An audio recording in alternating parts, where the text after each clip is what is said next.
Ramesh was a school teacher, respected by society, but imprisoned by his past. He taught children about ethics, about peace, about letting go.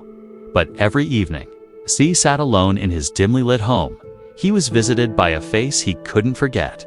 It was the face of his younger brother, the same brother who had cheated him out of the land left by their father. 20 years ago, when their father died, the will had clearly stated that both brothers would share the ancestral home. But during the legal process, his brother manipulated documents, bribed officials, and quietly registered everything in his own name. Ramesh had found out too late. By the time he fought back, the court said the paperwork was valid. And just like that, the house he was born in, the one with mango trees and the courtyard where he played as a boy, was taken from him. He never spoke to his brother again.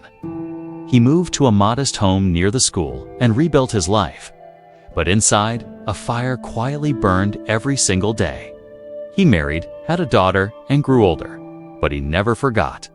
Every time he passed a mango tree, he remembered. Every time he saw brothers walking together, he looked away.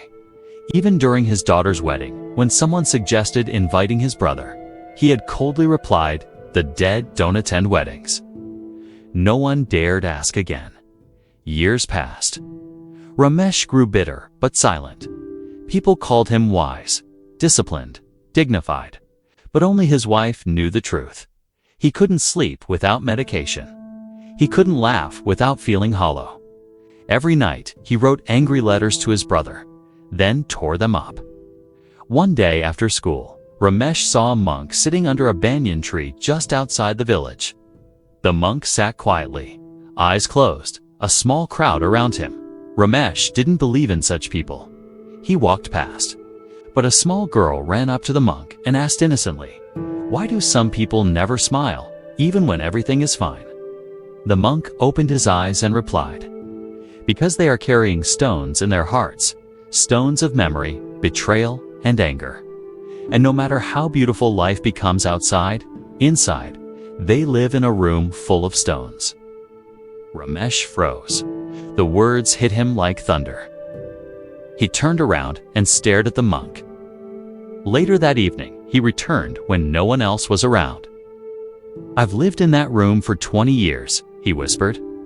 The monk didn't ask anything. He simply handed Ramesh a cloth bag. "Go to the field behind this tree.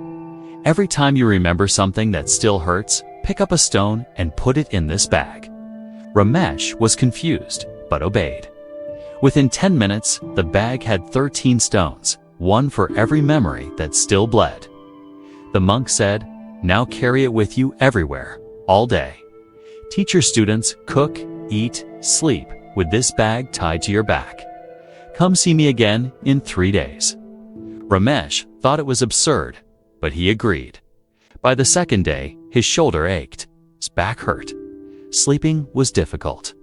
He knocked over a glass while turning, forgot his lunch at home, and dropped a stack of books in class. He returned to the monk, frustrated. "I couldn't do anything properly. This bag ruined everything." The monk looked at him calmly and said, "Now imagine that instead of a bag of stones. You've been carrying these in your heart for 20 years. Ramesh sat down, stunned. He began to cry, not softly, but the way a man cries when something old inside finally breaks. "I thought if I forgave him, it would mean what he did was okay. That I was weak. That he won." The monk shook his head gently. "Forgiveness is not about him. It's about you. It is giving yourself permission to live without chains. It is not forgetting, it is freeing.